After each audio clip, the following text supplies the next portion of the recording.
Muito obrigado, senhor Carlos. Passamos agora, então, a palavra ao senhor Odemir Simon, pastor da comunidade luterana aqui de Rio Negrinho, para usar a tribuna popular. Fique à vontade, pastor.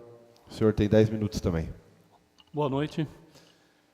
Senhor presidente da Câmara, senhora vereadora, senhores vereadores, vereador autor da proposição de moção de aplauso, professor Luciano Alves, senhoras e senhores, e permitam-me dizer, irmãos e irmãs, na fé em Cristo Jesus, nosso Senhor, graça e paz da parte daquele que era, que é e que há de vir, Ele, Cristo, nosso Senhor e Salvador.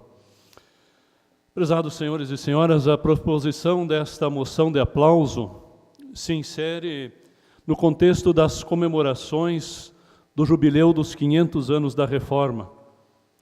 Comemorações e celebrações que acontecem ao redor do mundo.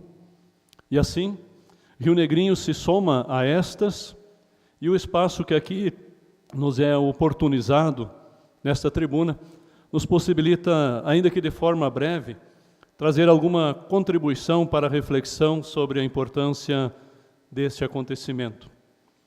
Já ouvimos o Sr. Carlos Sartre se referir a Martim Lutero, a sua colaboradora incansável, Catarina von Bora, a esposa. Poderíamos citar Felipe Melanchthon, Spalatin, os pré-reformadores João Hus, John Wycliffe e outros tantos.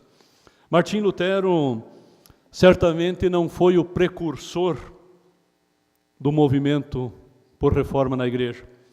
E nem foi ele sozinho que levou adiante este movimento pela reforma e pelo restabelecimento da verdade.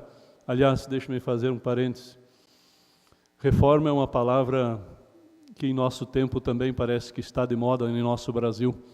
Precisamos reformas, muitas, diversas, sérias, tão sérias e comprometidas como foi a reforma encabeçada por Martim Lutero. A importância da obra de Martim Lutero ficou evidenciada na publicação da revista americana Life, que em sua edição especial na virada do último milênio, fez uma pesquisa sobre as 100 maiores personalidades dos últimos 1000 anos.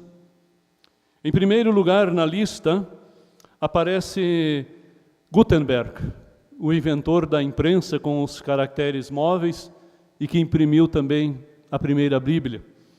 Ele é seguido por Cristóvão Colombo, que abriu as portas para que o mundo se transformasse numa aldeia global.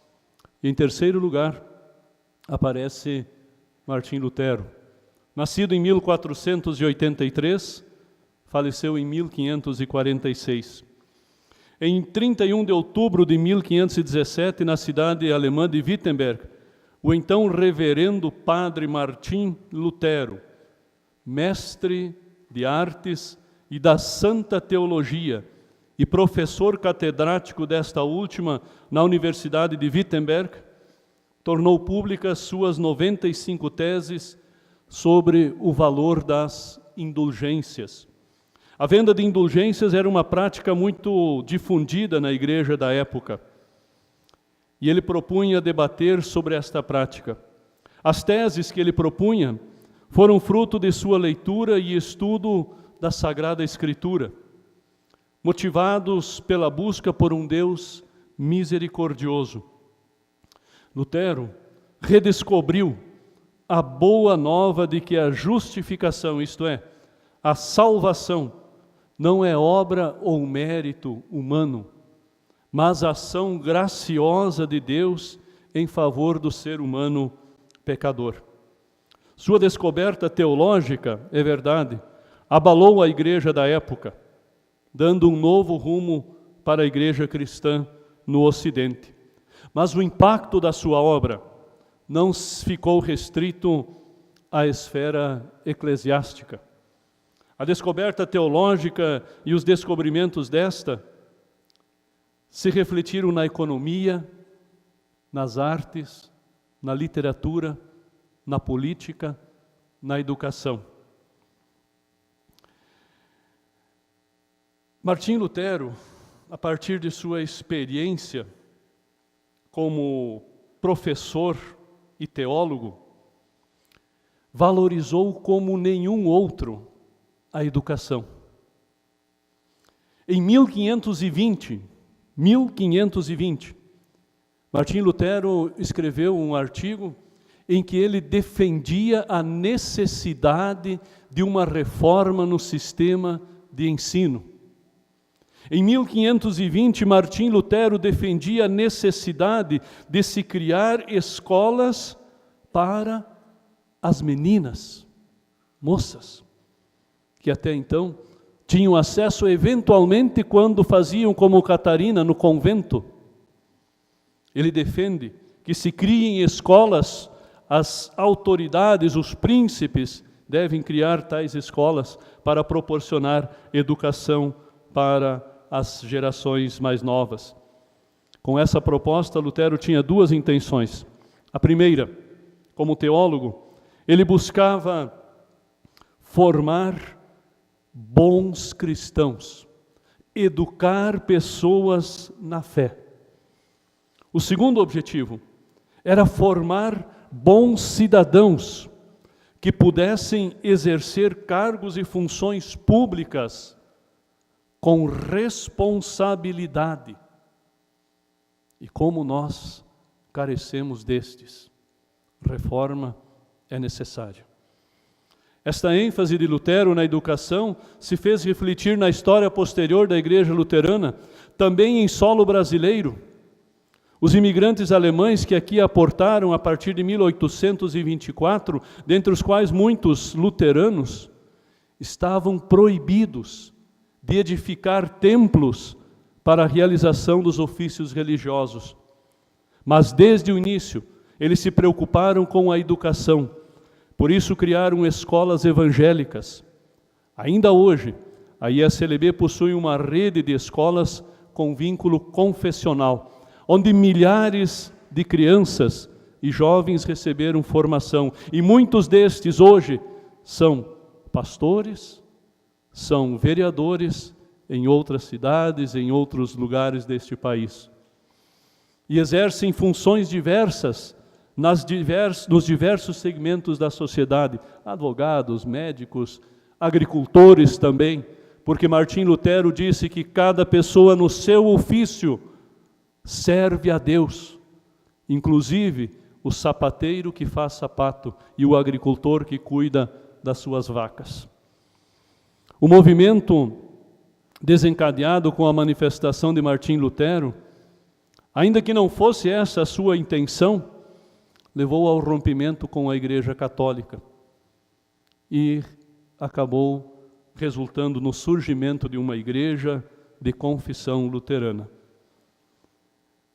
Os acontecimentos que se seguiram a 1517 foram anos de disputa, de controvérsia, de guerras.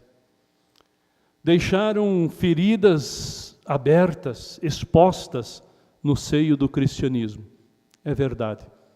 E por isso também nós temos que pedir perdão. Porém, com alegria também nós registramos que a história recente tem sido marcada por esforços de católicos e luteranos com vistas à reconciliação. Eu quero mencionar apenas alguns aspectos. Primeiro, em 31 de outubro, não é coincidência, de 1999, na cidade de Augsburg, na Alemanha, onde em 1513 foi lida a primeira confissão de fé dos luteranos, a Igreja Católica e a Federação Luterana Mundial, que congrega as igrejas luteranas de todo o mundo, assinaram uma declaração conjunta acerca da doutrina da justificação por graça e fé. No Brasil, a Igreja Católica Apostólica Romana e a Igreja Evangélica de Confissão Luterana no Brasil são membros do Conselho Nacional de Igrejas Cristãs.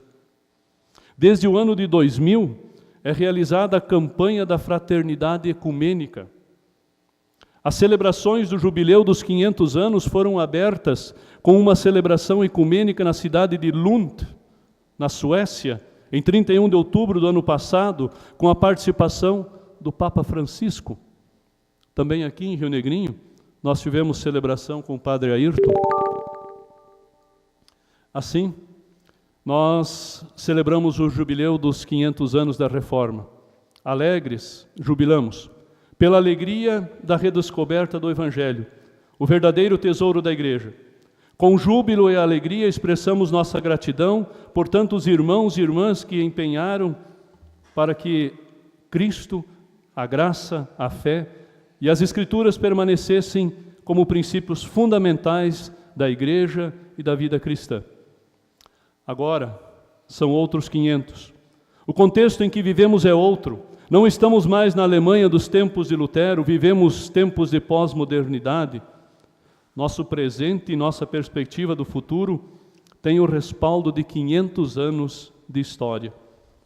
Nesta integração entre passado, presente e futuro, nós nos propomos a ser e continuar sendo uma igreja evangélica de confissão luterana no Brasil, também aqui em Rio Negrinho, testemunhando e promovendo a Cristo, Senhor e Salvador. Amém. Muito obrigado. Muito obrigado, senhor Odemir, pastor aqui da comunidade luterana rio-negriense. Também queria agradecer a presença do senhor Carlos, em nome de vocês dois, agradecer a toda a comunidade luterana que se faz presente aqui no Poder Legislativo. Parabenizar o vereador professor Luciano Alves por essa moção de aplauso muito honrosa para essa comunidade e deixar a porta do Legislativo aberta para vocês, para o que vocês precisarem, a gente está à disposição aqui. No final da sessão, depois da palavra livre dos vereadores, terá um certificado em homenagem da Câmara de Vereadores para vocês. Eu queria que vocês ficassem até o final para o vereador propositor Luciano Alves entregar, tá bom? Passamos agora a palavra livre dos senhores vereadores. Primeiro vereador sorteado, vereador Silvio Cus. Vereador tem 4 minutos com de tolerância, vereador.